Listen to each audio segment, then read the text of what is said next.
Hello and welcome to another pen video from me, Penultimate Dave. So here I have another inks comparison video, and this is the Turquoise inks comparison number 3 video. So I think with that, let's go and swap up some of these inks. So I get a lot of questions on how I do these ink videos. So I decided I would add this to the front of each of the ink videos. I put links in the description, but I know some of you watch this on TVs or mobile devices, so you don't get to see this. So first off, the paper is the number one question I get asked. What paper do I use for these ink comparison videos? So this is the original Tomoe River. This is 52 GSM, and it is the white, not the cream, the white. Where possible, I try to go for the white because the cream can actually change the color of the ink just a little bit. So this is Tomoe River 52 GSM in the white. A lot of people get confused as well because I have what looks to be a grid on this page, and it's actually an Oxford Optik pad. These are the pads that I actually use when I'm writing my writing samples for pen reviews or in my currently ink. So they have these little squares up here. I just use that because it's a good guide for me when I put this very thin sheet of Tomoe River over.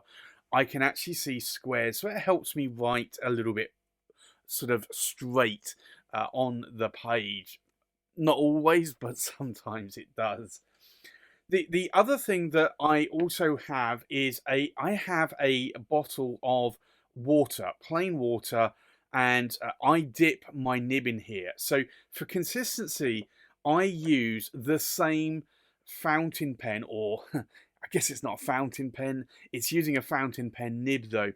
This is a 3D printed pen from William Shakour in the UK. So he prints this material 3D, and it has a number 8 size Bock nib which I can unscrew, and you can see there. So it is just a dip pen holder for a number 8 size Bock nib, and the idea is I want to have consistency with the writing sample. So I use this, I dip it in the ink, I write, and then I will dip it in here, and I will rinse the nib off several times, and I will dry it, and then at that point I will then go on to do the next ink swatch and the next writing sample.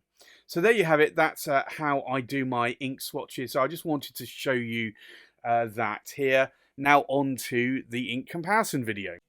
So the first ink here is Pilot Iroshizuku Tsuyu-Kusa.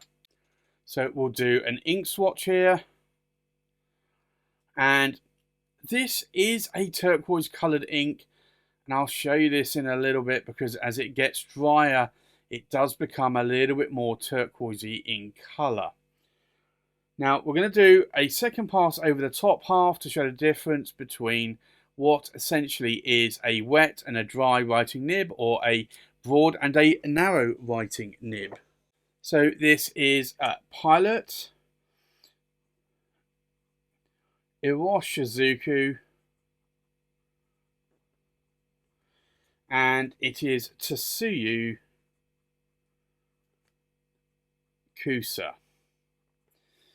But you'll see there when it dries that it will turn into a little bit more of a turquoise coloured ink. The next ink here is a Visconti Turquoise. So we'll do another ink swatch here. And again, this is definitely a turquoisey coloured ink. I'd say it's a little bit more on the greener side than the blue. A little bit like Diamine Aqua Lagoon to a point. We'll do a second pass over the top half just to show the difference between a wet and a dry writing nib, and actually I'll do a little bit more over there. So between a wet and a dry writing nib. So this is Visconti Turquoise, and this is actually a favourite of mine as well in the turquoise colours. I do like this, and I find that it also has a nice sort of lubrication to that ink as well, so that kind of helps a little bit more. The next ink is Waterman, and this is Inspired Blue. So we'll do another ink swatch here. And again, you can see this is quite a nice turquoise. Again, I'd say it's got a little bit more of a hint of the green than maybe the blue, but there's still blue there. And if I do a second pass over the top half, and that will again just show the difference between a wet and a dry, or a broad and a narrow writing nib. And I will do a writing sample now. So this is Waterman. And it is Inspired Blue. And I have to say that, again, this is a favourite turquoise of mine. I do find, though, that it can write a little bit more on the drier side. So that's just something to be careful of if you are going to be using this. You might want to use it more in a wetter nib. And then the last ink here today on this ink comparison video is Diamine Havasu Turquoise. So we'll do an ink swatch. And again, so this is a very lubricated ink. I find that a lot. And it is a nice turquoise coloured ink. I really haven't written with this much though. I'm going to do a second pass over the top half just to show the difference between a wet and a dry, or a broad and a narrow writing nib. So this is Diamine, and it's Havasu Turquoise. But I think that is an ink that I'm going to have to start writing more with. I only have a 30ml bottle of this ink. I might have to get an 80ml bottle at some point in the near future. So I think let's take a look at these inks now that they have dried in a little bit more detail. So the first ink here is Pilot Iroshizuku Tsuyu-Kusa. Now, I did say let's wait to see what this looks like when it's dried. You can definitely see that the lighter, more drier side of the ink is looking a lot more turquoise in colour. Now, you can definitely see the difference between a wet and a dry writing nib. There is a lot of shading going on in that pulled area as well. Now, is there any sheen? And I would have to say yes, there is. There's red sheen around these pulled areas of ink. You can probably see there on camera. The writing sample is a nicer, darker shade of blue, but definitely that's a nice turquoisey, lighter blue coloured ink.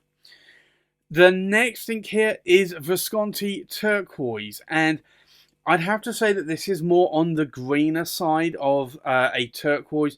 You can typically get a blue and you can get a green turquoise coloured ink. This is definitely more on the green side. Can you see the difference between a wet and a dry writing nib? You can. It's not as much as the Pilot Iroshizuku Tsuyu-Kusa, but it's still, you can definitely see it there. There is some shading going on around the pulled area, also in the dried area as well.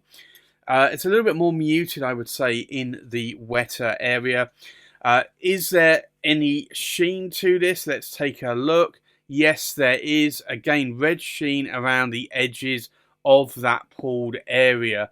So this is quite a nice turquoisey ink. If you're looking for a little bit on the sort of hint of green side of turquoise. The next ink here is Waterman Inspired Blue, and again, I'd say it's a little bit more, slightly more on the greener side of blue, turquoise. You can see the difference between a wet and a dry writing nib. You can see shading going on in the pulled area, also here in the drier area as well. Is there any sheen to this ink? There is, but again, it's just a very minute, a little bit around the edges here, a little bit of sheen there as well. But it is a nice turquoisey coloured ink. Waterman inks are pretty well priced, similar to Diamine inks. So if you want a cheap ink, then Waterman Inspired Blue is a good turquoisey blue. Not everywhere sells that. A lot of places will just sell the red, the green, the blue, the black, and not maybe the inspired blue. But have a look around and you will probably find one that does stock it. And then the last ink here in this turquoise ink comparison video is Diamine Havasu Turquoise. Again, a nice turquoisey ink. It's a slight green, a little bit like Waterman Inspired Blue, but not as much. I would say almost identical. You could argue in terms of the colours there. So can you see the difference between a wet and a dry writing nib? Yes, you definitely can. Is there shading going on here? Yes, there is in the pooled area of ink. And if I show you the ink sample a little bit more there, can you see sheen? There is a small amount of sheen around the edges of that pooled area. So again, when you get a small amount of sheen around the pooled areas, you're not going to normally see that in your writing sample. So don't go and buy the ink expecting to have an insane amount of sheen there, because you will not get that. But if you want a little bit of sheen, maybe just around the edges of your letters, if you've got a nice wet writing nib, then that certainly may show it up a little bit more. So there you have it. That's my turquoise inks comparison number 3 video. If there are any of these inks that you like, let me know in the comments below. Likewise, if there are any other inks that you do like in the turquoise colour that I haven't shown so far, let me know in the comments below. So there you have it. That's my turquoise inks comparison number 3 video. Thanks for watching. Please like, comment and subscribe, and I'll see you on the next pen video. Bye bye.